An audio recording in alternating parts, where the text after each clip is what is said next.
berjumpa lagi di channel Suara Penginjilan. Sebelum nonton video ini, jangan lupa pencet tombol like dan subscribe, oke?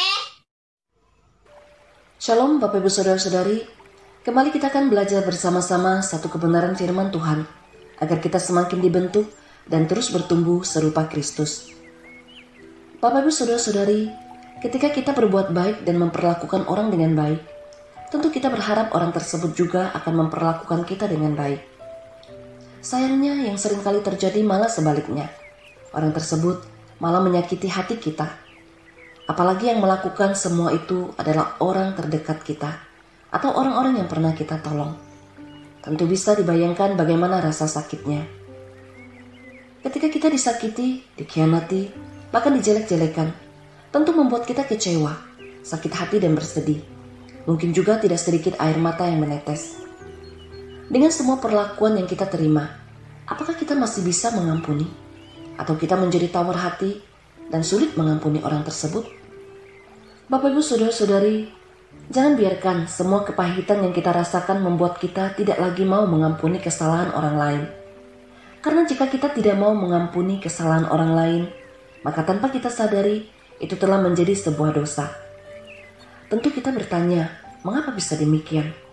Mengapa saya berdosa, padahal semua ini bukan kesalahan saya? Bukankah sewajarnya jika saya tidak mau mengampuni orang tersebut yang sudah sering menyakiti hati saya? Bapak Ibu Saudara-saudari, banyak orang yang memiliki pemikiran seperti ini. Oleh karena itu, tidak mengherankan jika ada orang yang selalu mengingat kesalahan orang lain. Jika dilihat dari sudut pandang manusia, tentulah dibenarkan.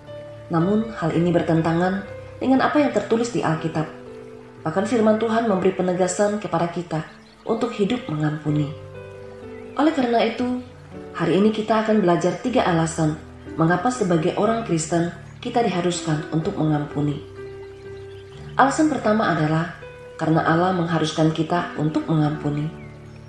Dalam Injil Matius pasal 18 ayat 22, Tuhan Yesus mengatakan bahwa dalam hal mengampuni harus sebanyak 70 kali 7 kali. Ini berarti bahwa mengampuni itu tidak ada batasnya. Kita harus mengampuni secara terus-menerus. Bapak Ibu Saudara-saudari, saya percaya bahwa mengampuni itu memang sangat sulit.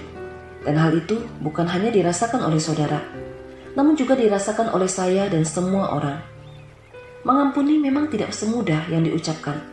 Apalagi jika orang tersebut sudah sering kali dimaafkan, namun tidak ada perubahannya, bahkan semakin menjadi-jadi.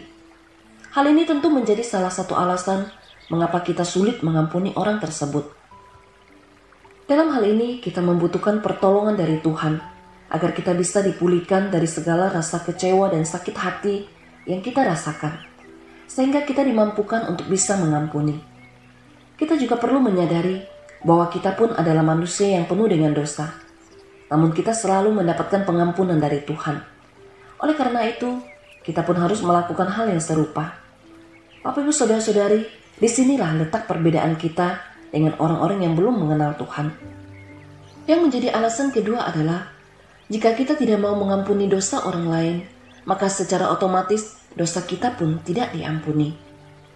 Bapak Ibu Saudara-saudari, dalam Injil Matius pasal 18 ayat 23-35, Tuhan Yesus di sana memberikan perumpamaan tentang seorang hamba yang berhutang 10.000 talenta dan dibebaskan dari hutang-hutangnya karena belas kasihan sang raja. Namun hamba tersebut tidak mengampuni kawannya yang berhutang hanya 100 dinar kepadanya. Bahkan dia menjebloskan kawannya ke penjara.